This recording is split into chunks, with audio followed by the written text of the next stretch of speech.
One. Ladies and gentlemen, we think democracy is the only thing that protects the most vulnerable. And the moment companies can ruin the democratic process, they can literally take control of the nation and benefit themselves. We have a three-layered model. Number one, what constitutes a threat to democracy is going to be decided by a technocratic body. We think this exists all the time. So for example, we have election commissions in every stable democracy to decide what is fair and what is not during an electoral process. So presumably we'll create a board of a diverse background of technocrats who understand both legal and economic perspectives and assess what is the threat. Second, this process will obviously go through both the Senate and the Supreme Court after passing through this independent body. We imagine this will be against companies that first capture the media. So for example, monopolization of news by news corporations that only sell one version of it to people. Number two, this could also be against social media companies that manipulate advertisement and target it to benefit rich politicians or sell lies through their advertisement. Number three, we think this can apply to any business who, beyond a certain level of political lobbying, politically captures by financing campaigns beyond a certain threshold. We think all of these are likely to be things that people pass through. Number three, we think that this will only happen when there are actions to indicate threats. The mere existence of a company will never allow legal precedents to be taken action on them. This is because you need, for any actionable determination to happen, you need both intent and action. So these are likely to be against companies that have already done something, not against companies that just exist and possibly could do something. Is there any clarification on the model? No? Yeah. Cool. Yeah, go for it. What specific types of actions do you think constitute a threat to democracy? And what specific types of actions does Viktor Orban think constitute a threat to democracy? Okay, Viktor Orban doesn't matter because this is determined by independent body. Presumably, this is going to be buying up a political process beyond a certain level, or all the things big companies do. If it's a lot of things that we have to break up, we're happy to do that. I think this can be fairly assessed by this body. Why are regulations not enough? Presumably, that's what OP is going to say. Two things. Number one, regulations require sustained political capital to enact.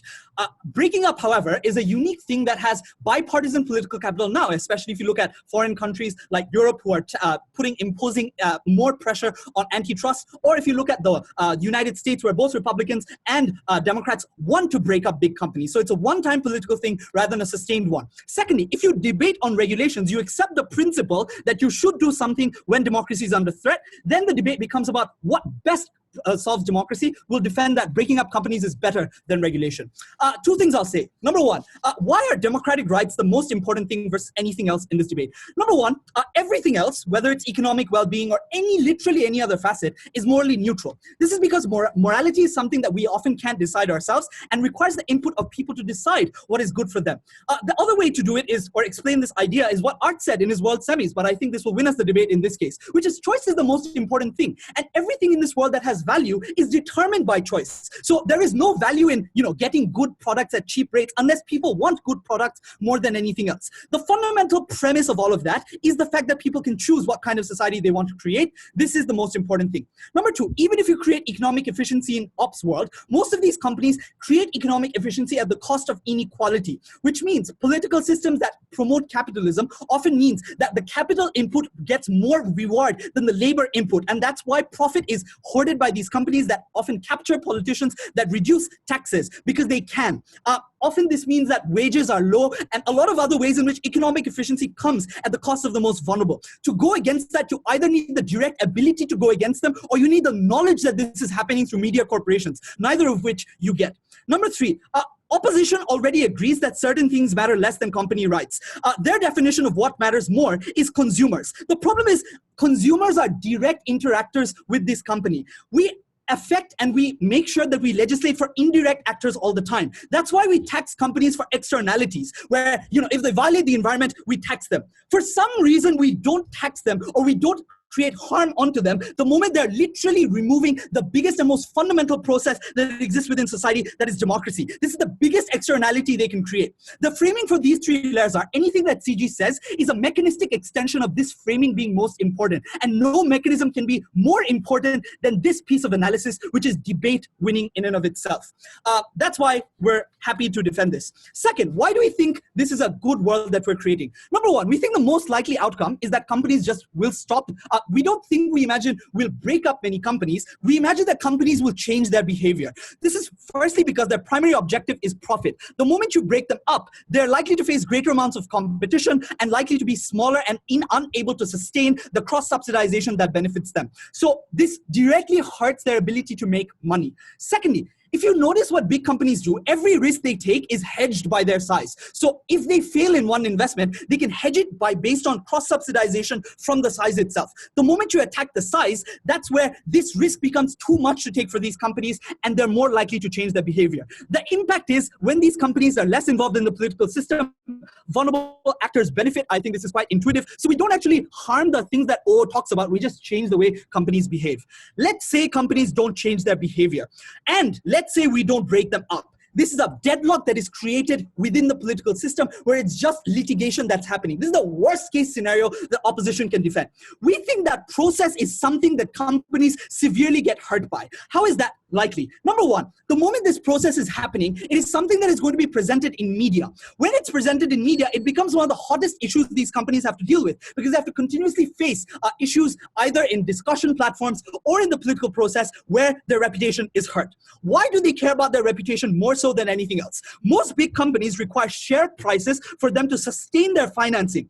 More importantly, oftentimes their shareholders are people that care about reputation. That's why we have shareholder activism as one of the most important things that holds companies to account in the Western world. So the way this works is this: even if we fail to litigate them, the process of litigation is something that actively eats into their share prices and hurts the return that shareholders get. This means they have less money to act. The moment they have less money to act, they have to focus on business operations rather than putting in more money into the political spectrum and getting benefits out of it. So the way this works is, worst case scenario, we fail to break these companies up. The process by which they're attacked on media hurts their ability to control. The reason why this is important is this is far better than any regulation or anything else that OP can claim. So for any OP team to win this debate, they either have to show that democracy is less important than anything else, or they have to show that there are other ways of protecting it that are better than the mechanism we promote. Very glad to propose. All right, thank you very much. I'd like to invite the Leader of Opposition, Mr.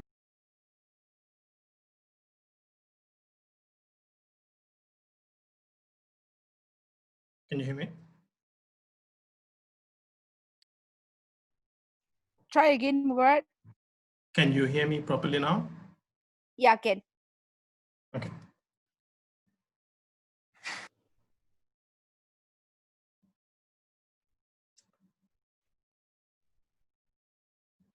Okay, I'll just break this up. So regulations, let's talk about them.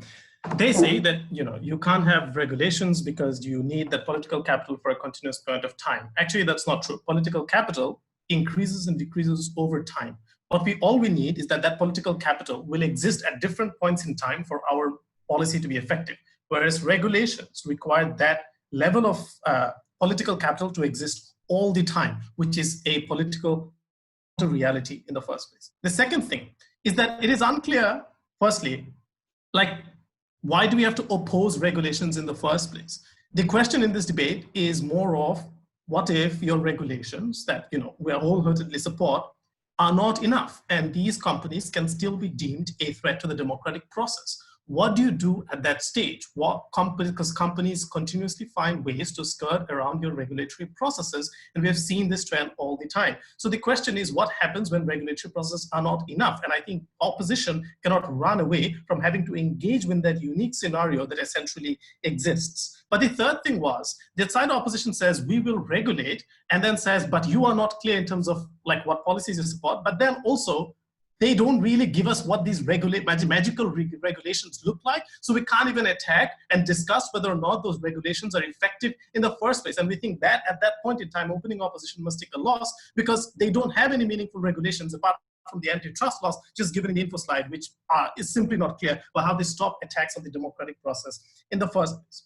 Now, let's talk about the political capture that they wanted to talk about. Firstly, I think it's a bit weird that they want to talk about countries such as Hungary, Brazil, and India. Just because if this debate can't be about them. Why? Actually, before I move on, I'll take closing opposition now.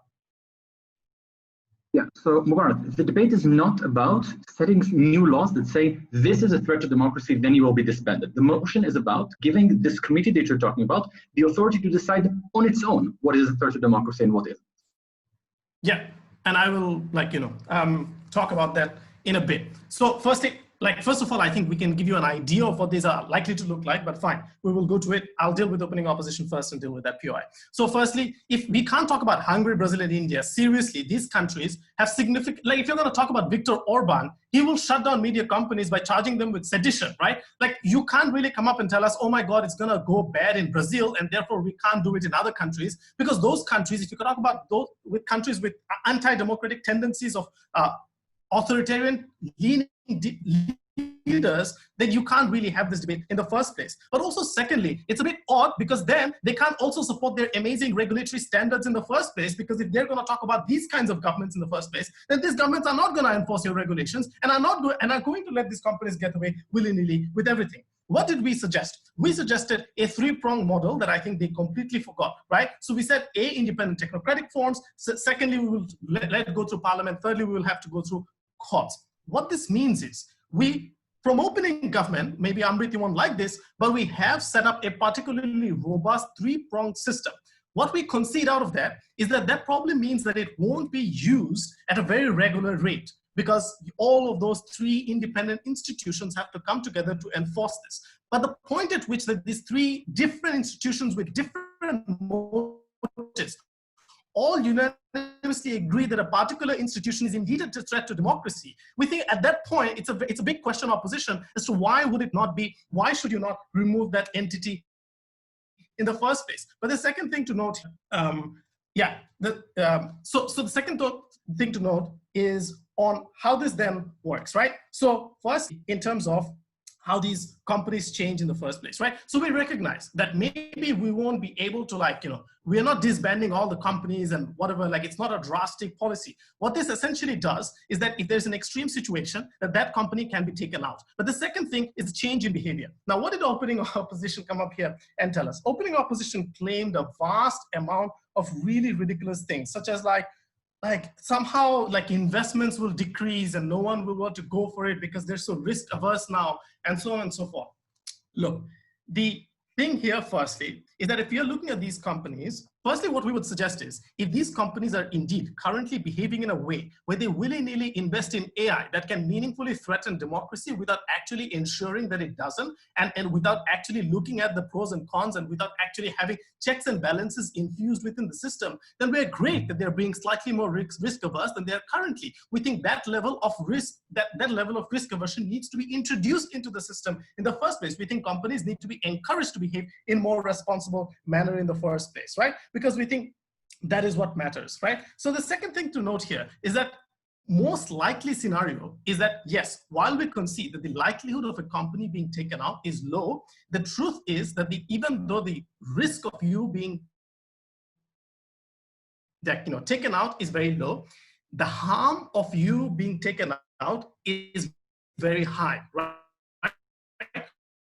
So companies are unlikely to risk such a huge in actually doing things that threaten democracy. What is this likely to look like? This is likely to look like less attacks on the democratic structure through lobbying, for example, active lying, for example, throughout the media, in order to make sure people vote a certain way or the other. These are things companies can easily account for while also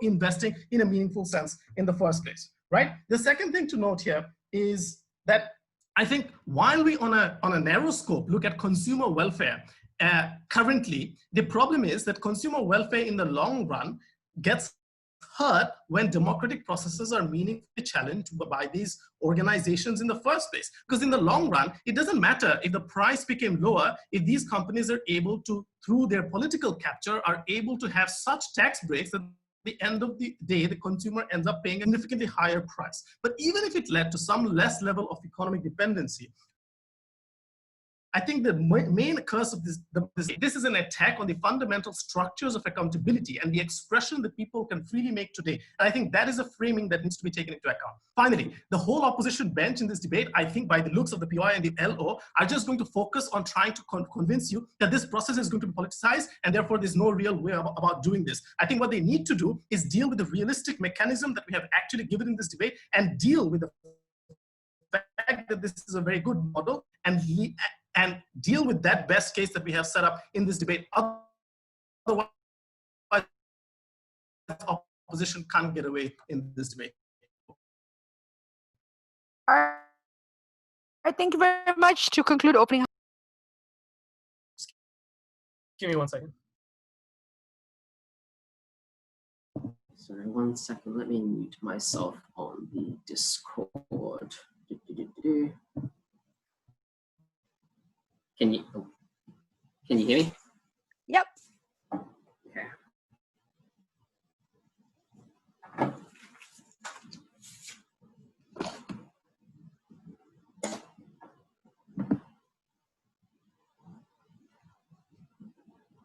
Democracy is a special category of virtue that society has, and opening opposition agrees with this, which is why they're very concerned with having strict regulations that present the worst excesses of these sort of companies. What I want to tell you from closing government is two things. First of all, that just the risk, the kind of unknowns that we are facing in the absence of breaking these companies up by allowing them to continue to exist even in a good regulatory world, that risk is against most of the principles that we hold dear when we think about what is important with respect to a democracy. And the second thing is that because these companies are able to influence the democratic system so heavily, they break the fundamental nature of allowing that sort of regulation to function in the way that opening opposition needs. Before that, I want to talk about a few pieces of rebuttal. First of all, every single regulation, before that, I want to clarify one thing. One problem the opposition bench has is like, OG's model is unclear. It's arbitrary. We can't specify clearly defined things that you will decide when to break up a company. I think totally within the ambit of what these technocrats might decide, as OG say, is they might look at something and say, well, you write 50% of all the news that is consumed by people. That seems a bit high. That seems like you have a disproportionate amount of influence. Or like you funded like 30% of every political campaign in the country, right? That's proportionate. That's too high. There are very clear regulations and lines we can draw in the sand where clearly a company is so intertwined and so influential in the democratic process, they are a threat. And I think that's well within the ambit of opening government and clearly defined, not abusable in the way that opening opposition needs. To rebut opening opposition, first of all, I think that insofar as they want campaign finance reform or whatever, they rely on democracy, which I want to explain does not meaningfully function. But the second important thing is I think that the informational thing is extremely unclear. It would have been impossible for a government before the fact to know the way that Cambridge Analytica functioned and correctly predict the set of regulation you needed in order to stop them having an adverse influence on democracy. That is because as technology moves very quickly and the preferences in what people are attempting to do in the space of news and social media evolves very rapidly, it is difficult for the government to keep up. That means that fundamentally they are always lagging behind a set of people who often have adverse interests to affect democracy. That is a reason to be hugely conservative with respect to giving them leeway, because you will always be behind the damage they can do. Second of all, to deal with this stuff about like Hungary and Brazil and all these sorts of things, right? Like,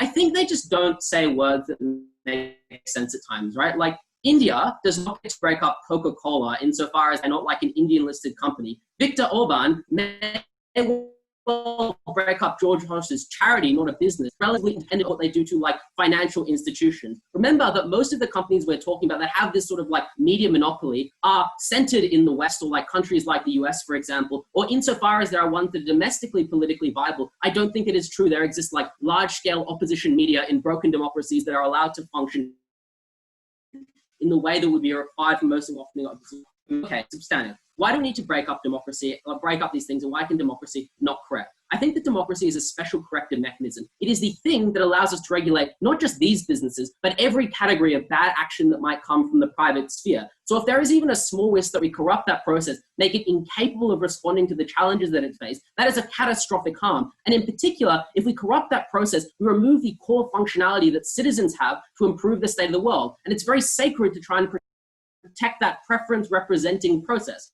possible to correct post the fact with regulation, and why do you need to do it before the fact by breaking up these companies? First of all, because once these companies get very big, they're able to exert preferences on a tremendous scale, right? Like media and social media become people's primary port of call for what is and is not true in the world. They can say that other things are fake news or that other stuff matters. They can throw shit in the wall and make it impossible in the news cycle to see that there's a meaningful problem. And this means that political races no longer become about that sort of thing. And insofar as there are a small number of issues, it's easy for that to be kicked down the road or whatever, that power simply gets ossified. And the problem with this is that, like, even if this is benign and they don't abuse this, that is not a power that we want people to have, right? We restrict people's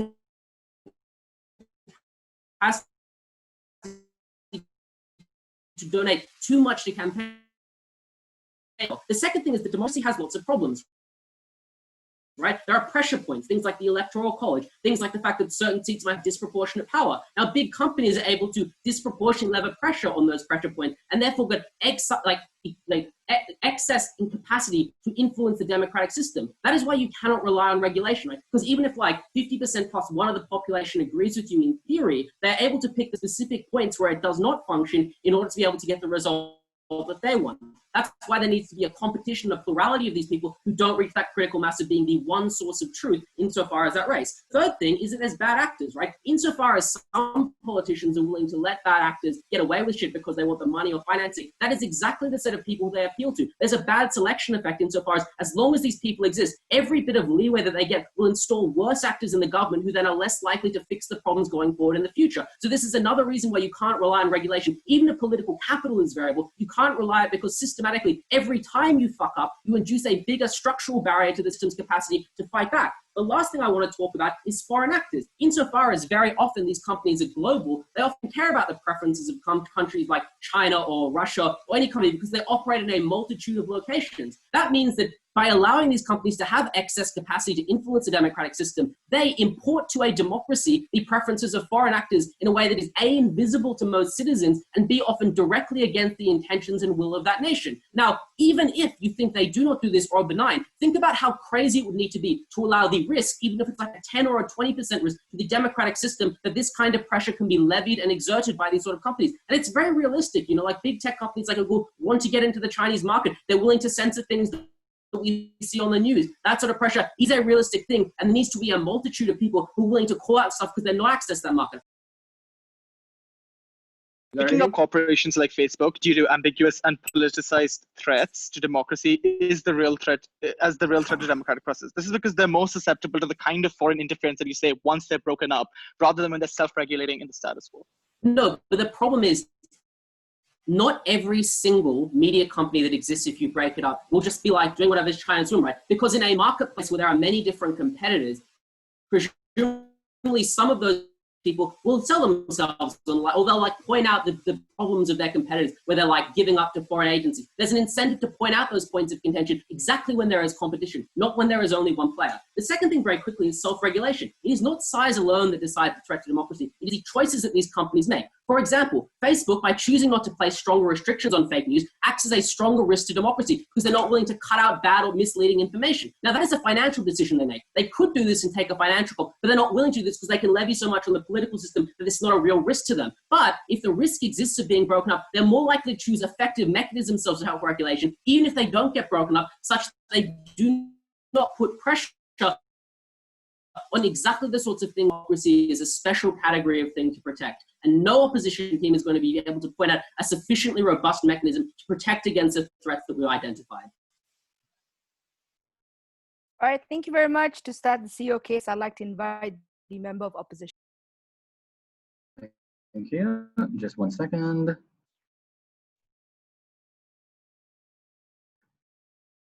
Three points in this speech. Firstly, clarifying what exactly is the difference between our stance and the stance of governments, and therefore what exactly changes within the debate. Secondly, what the incentives are for this regulatory, this magical commission brought up by opening government. And thirdly, do we solve the problem?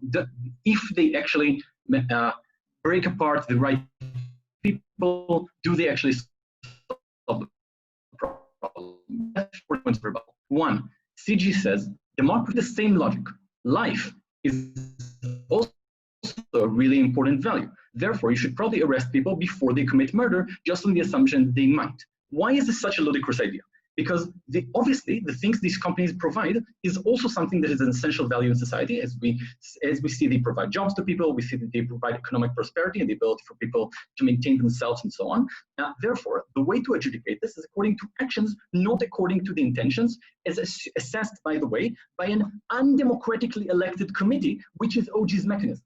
Secondly, they say, the next thing they say is even more dangerous. They say, okay, why do we have to do this right now? Because in the future, these bodies are going to be so powerful that we will not be able to break them. That means that right now they are not that powerful. That means they do not meet any reasonable threshold of what it means. And there is an assumption on the side of this committee that says they will become that threat. That is horrible, given that these companies have no way of even knowing what they should do in order not to be perceived as this sort of threat. Thirdly, they say, oh, but look at Cambridge Analytica. They didn't know, governments were not good enough to understand the technology. Why would this committee be? Like, we have no idea why this, nobody knew about Cambridge Analytica before the 2016 election. We just don't think that there's any likelihood proven to us by governments on why this committee will be able to foresee that and break up Cambridge Analytica, whatever the hell that even means. So what exactly is this debate about? The debate is not about defining a certain set of offenses that if you do them, you are broken up. For that, you don't need the committee by opening government. You need a law, and you need a court to enforce that law. So, for example, if you want to have specific limitations on AI technology, like opening government say, we're fine with that. If you want to have a law against fake news, we're fine with that too. If closing government wants to define that if 50% of the consumption of media should be happening should not be concentrated in one body, we're fine with regulating that. That is not what the debate is about. This debate is about things that are not written under currently existing regulation and cannot be, just before the logic of closing government. But what if they do something we have not been able to foresee before? And therefore, we say that is what they want to do is give this objective body the ability to decide ad hoc on a set of actions that constitute a threat to democracy in a specific point in time. That means there is necessarily going to be a lot of obscurity about what this process is likely to be. That is an inherent part of the motion in the way it's propped and also in the value, in the sense of the spirit of the motion. If I'm a technocrat enforcing a specific law, and this is the important difference, the way in which I can skew this is quite limited. It's true even for consumer welfare, for example, which is we accept a slightly more arbitrary criterion. We still have metrics being decided by economists, deliberated over for a long period of time, what constitutes a monopoly, and we know what the standards are in order to adjudicate this. We say, therefore, we have to ask, given that there is so much leniency and so much power for decision to this committee, we have to understand what their incentives are going to be. So now let's explain why they are going to break up the wrong ones in most cases. If I'm a state technocrat, I likely do not want to remain a state technocrat for the rest of my life. That is not an amazing salary. It's not that much prestige. Probably not that many people know about me, diverse committee, and so on. I very much likely have my own interests, my own political interests, my own financial, personal, and so on. Therefore, I am very, very vulnerable, first of all, to revolving door incentives, like the idea that I might be hired by a strong corporation later on. By the fact that usually, if we're talking about people who are highly educated, they are likely to be from elite parts within society. They are likely to hold positions of power. Therefore, what they are likely to go to just in themselves to go against is things that disrupt the market, things that disrupt it of what they see as how democracy should work, how the market should work, and so on. Therefore, we believe we're going to see significantly less of this enforcement going against established companies and significantly more against potential competitors, specifically if we're talking about either on ethnic lines or on socioeconomic and other lines of that sort, and just a capture by corporate incentives. Oh, but then come opening government and say, but this has to go through parliament, has to go through courts, and opening opposition don't, while they give a great case, don't do a lot to respond to that. Let's respond to those things specifically. Parliament, obviously, if you have, parliament represents the majority. Therefore, if you have something that is less popular, something that is, let's say, a competing company, competing foreign company and so on, it's much easier to actually pass this through. Courts act according to either existing laws, which don't exist in this case, or precedents. The precedents are only going to be the ones that have been brought up by this committee in order to be broken up in the first place. That means significantly low likelihood that you actually get any precedents that the court can actually take into consideration. Thirdly, This committee is seen as the professional body that has decided this, therefore significantly less of a chance for anyone else to overrule that. There is a high likelihood of, it's much easier to just shift the blame and say, this has been decided by this objective authority, therefore they are unlikely to intervene with the process. Do we solve the problem? Let's say, however, so far I've shown you that the likely scenario is we're going to get the wrong actors indicted. Note, in your notes, there is nothing by both government teams on why it is likely that we're going to break up the right ones. But let's say we do.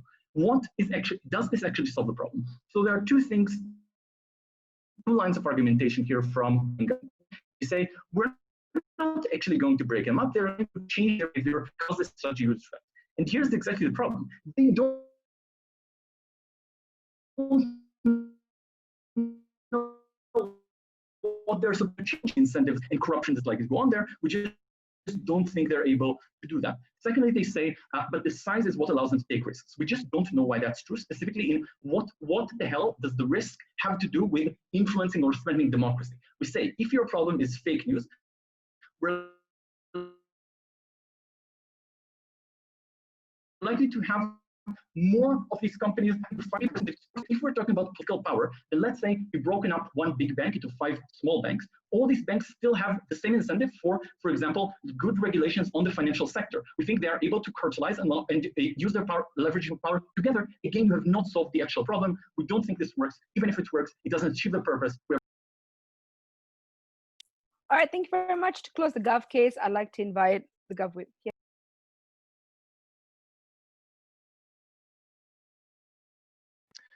Hello, 1 second, get a stopwatch.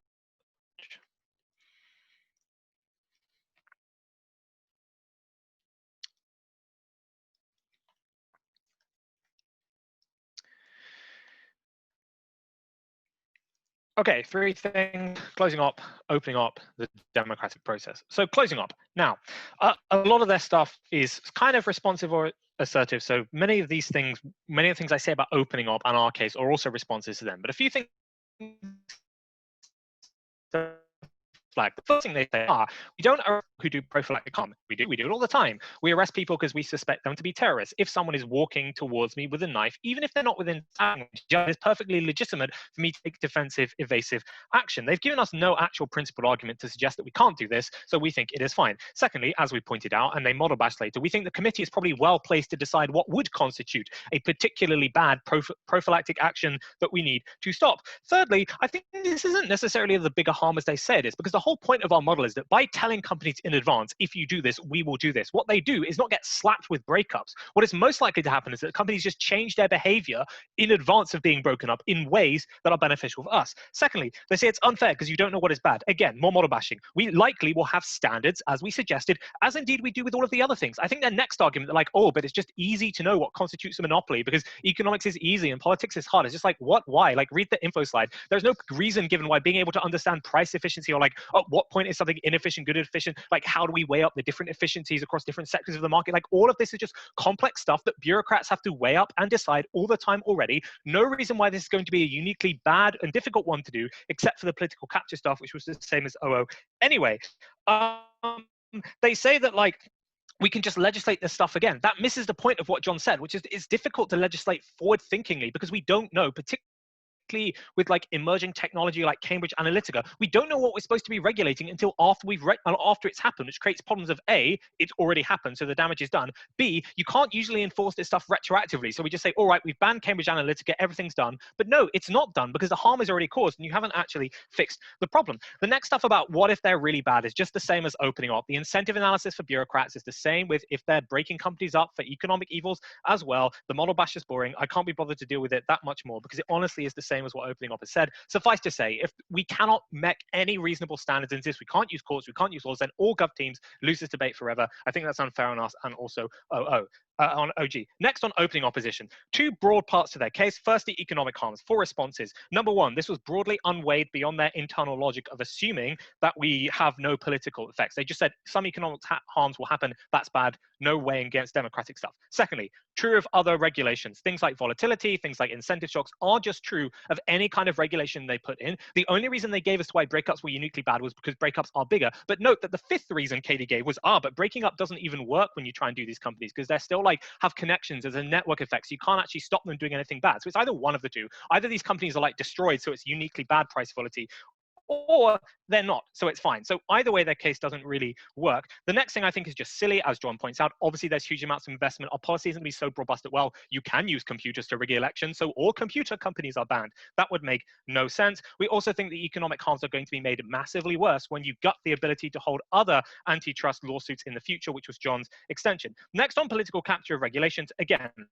first response, this is true. Arthur can say it in a funny voice, but that doesn't make it not true when we tell you that it is true of all regulations. All banks can find any number of reasons to destroy a company that he doesn't like. What they do say, though, is that, this is uniquely powerful because you get it all on go and somehow investors won't like notice, or there won't be as big a pressure. Like, what? This is nonsense. If India is like, right, Coca-Cola is banned for some arbitrary reason, whatever that arbitrary reason is, there's likely to be a huge amount of investor shock. We would posit the alternative. Their world is more likely. Slow creep of regulation, ratchet up, slowly destroy the business, and then no one really noticed anything happen when the graph just goes slowly down over time rather than like break up cull. So all of their political capture stuff, I just don't think makes sense. It's easier to do it under their regulation stuff. So why do we win the debate? Well, it's broadly one reason with many subparts, which is to say that the democratic process ought to take primacy for a few reasons. The first is the 2 observations John makes. Number one, we need to regulate companies because they can do all kinds of shady things. And it's not just democratic process, it's also the things they care about, like messing around with monopolies. It is things like damaging the environment, not paying your workers.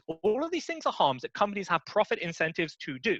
The only way to stop companies from doing that is vested in the democratic process. Laws, government departments investigating and enforcing standards. All of these things require a functional democratic process for people to be aware that companies are causing harm and have the desire and the mechanism to prevent it from happening. Hence, if you erode the democratic process, it's not just our ability to hold companies to account in this sphere, but in all other spheres. And therefore, the impacts of this are absolutely massive. We lose our ability to regulate companies doing bad environmental things, economic things. We water down existing regulations and make it impossible to do any more in the future. Why does this happen? Well, because it's the nature of the thing we're trying to regulate here. We're stopping companies from perverting the political process to be in there, prevent them from getting regulatory capture, prevent them from ensuring that some voters turn out to vote and others do not, and ensure that they get a strong political control. There's also a strong principled argument which wasn't responded to here, which is that no organization should ever have this much power. In our world, capital gives you a huge amounts of power, which is why we peel wide about campaign finance laws and why their response was insufficient. The effective tool that we have against people, corporations, or otherwise having billions and billions of dollars is our ability to aggregate our own political power and to use that to act as a check on balance on them. That's why we have the problem when companies circumvent those political controls. Now they have all the power. They have money, impacts, foreign, domestic, otherwise are activated when we lose this control. Why does it have to be a break and not regulation? Someone closing up. Okay. Oh, go on, opening. Wait. CG said. Open. Okay. Breaks are also a responsive, not proactive tool, and there's no analysis in your case as to how companies will change your behavior. It's too late in GovWhip to do it. Can you respond to all these? We told you many times that it is retroactive in a way that laws say you cannot do this thing more. Breakup says you did all this bad stuff in the past. Therefore, we are finding you. So prophylactic because you don't know under what grounds, as was the case that closing up given, you don't know under what grounds the committee is going to cull you. So you need to not do it. It's especially effective in cases like Cambridge Analytica, where there is no law to stop Facebook from doing this when they do it. The law only comes in 2 years down the line, and you can't criminalize them something for 2 years in the past because that's how the law works. You can't hold someone guilty of something they did in the past. We can't break them up for saying you have interfered in the process if the legislation is sufficiently vague because they have done something bad in the past, because the legislation said don't fuck with the democratic process. That's what they've been doing for 2 years. The legislation can't be specific because of the reasons we gave. They also didn't respond to our stuff about why these things are sticky. If I gerrymander, it's hard to undo this stuff in the future. If I get regulatory capture, it's hard to unregulatory capture in the future. So democratic process is incredibly important. It governs all our abilities to regulate. It's very hard to change once it's done. We have to be prophylactic. Vote closing government. All right, thank you very much. Close the op case and indeed the debate. I'd like to invite the op whip. Here.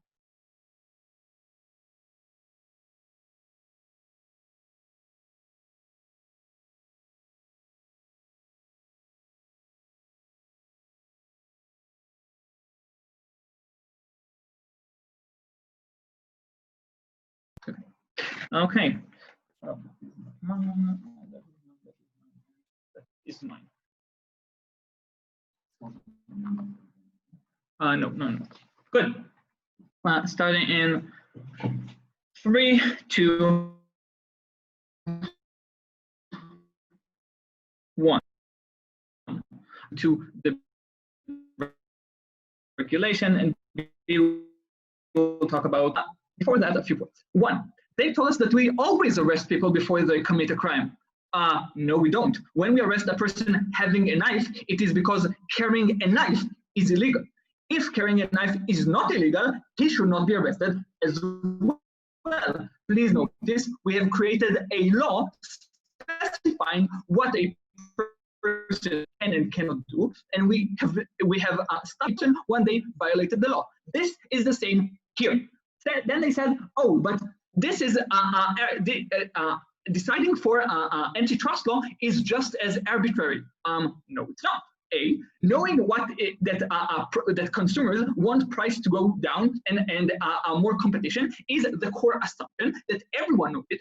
Companies know it themselves, and there is a very established tradition of what it means in certain ways. Please notice the question of what the people want, what the voters want democracy to be, is not a known question. We have a method for knowing what the people want. It's called an elections. It results with a parliament that makes up laws yet again. So again, this is the difference. We have no problem with making laws that deal with everything they said. We have a problem when people take the power of the parliament and do whatever the hell they want with it, especially when they have very much perverse incentives.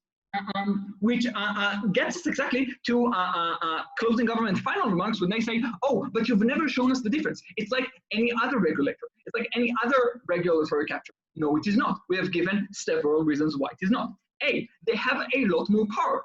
Usually, a regulator can just hand you some kind of a fine. Many companies can deal with it, and then they can change their behavior and fix accordingly. You get to break them up completely, on which the company can do nothing. Secondly, this is, as CG admits themselves, not something that can be foreseeable. If this is not something that they can foresee, it is very unclear how it's something that they can change. So CG says, oh no, but clearly you know that you have done something wrong. Why? Why would you know that? If I am Facebook, the concerns of the entire US democracy, nay, of the entire democracies of the whole world, which is what CG and OG suggest, is not something I take into consideration as Facebook. It's not something I can ever know. What can I know? What laws are? This is something that Facebook can does, and it does react accordingly, which is again once why what we model. Thirdly, we say that under our laws, the laws are made by the parliament, who is at least has the mandate to represent the people. On their side, they're taking huge companies, very meaningful to many consumers and employers, and then they decide to break them up without it being clear that at any point they've actually made a proper the proper assessment of the meaning of all of it, because again, this was not discussed by parliament on their side. Yeah, so this is all the differences, all the many differences we have from the existing antitrust law. So very quickly, first of all, between what we're talking about between the consumers and democracy, this is just weighing ourselves above OO. OO says that the main damage is that there's going to be tremendous damage to the consumers. Obviously, we agree. The question is it bigger than the damage done to democracy? And then CG and OG run this whole case about how democracy is so important to everyone. And of course, we agree that democracy is so important. The question is the trade-off something that's worth it? We say this technocratic body with its own incentives could never know. This is one. Secondly, we tell you, even if that's true, they just make democracy worse on their side. Let's see how that is true. Bring me to my final clash about comparing to regulation, because notice all the benefits that we've heard from opening government, about how, and closing government, about how they would stop doing terrible things, about how they would we would avoid the debate. the regulation itself, and so on. We could do all of this by having strong, stringent law on what you can and cannot do. Now let's understand, first of all, the benefits of those stringent laws. We have told you that when you have those stringent laws, it means that A, no company can do it at all, not just the biggest one, no company can do it. If this is an act that hurts democracy, then no company, no individual should be able to do them. It's very weird why they could target only specific companies. This is a benefit, because if you were to break them up, they would break up to multiple companies, which would be even harder to regulate, because now you need to work even harder to regulate all those smaller companies that you've just made. So a stringent law is better on our side. But let's see on closing government all the rebuttals to the point of regulation. Before I move on, let's take OG. OG? So the best case scenario of your case is some bad actors are prosecuted by 3 people or 3 actors within our model. Why is it worth it at the cost of so many good companies, or companies that are good to break up, for the 3 structural reasons of democracy being the most important thing that we've given you? Yes, we are not discussing if democracy is important, are you protecting it? Your 3-level model is not good enough, as Eyal has already explained, and I'm not going to discuss this further. And the worst thing happening is that you are actively worsening democracy, because you're shutting down the wrong companies that, while they took maybe some political stance, or they did something in democracy, maybe did a good thing in democracy, and you make it harder to regulate those who are doing bad things in democracy on your side. So what do we get about regulation from opening up from governments? A, they said it is very hard to sustain politically. We don't know why. Breaking up a popular company is even more politically hard. We don't know why that changes. Then Odi says, oh, but those companies can keep on avoiding this regulation and go on. A, if it's that easy, we don't understand why they can do it on your side. If they have that much political capital that they can change whatever they want, probably they can use the more reliable method, as we've explained, of regulatory capture, and again, avoid it completely on their side. But worse than avoiding it completely, making sure they turn it against their competitors. Now, this is important, because Facebook, however mighty it is, would never be able to convince anyone that Twitter is more of a powerhouse than Facebook is, or that any smaller competitor is more of a powerhouse. But you are able to show that your competitors are a threat to democracy in a way that you aren't. So again, you shut them down. And this is terrible. Finally, they said this could be abused by autocrats. True on both sides, but as we said, when your technocrats have limited power and can do just less things, the ability to make the abuse and the capture is better on our side. For all those reasons, we beg you to. All right, thank you very much. If you are not a judge, you can leave to the main room and we will call you when we are done deliberating. Ciao. Thank you, guys.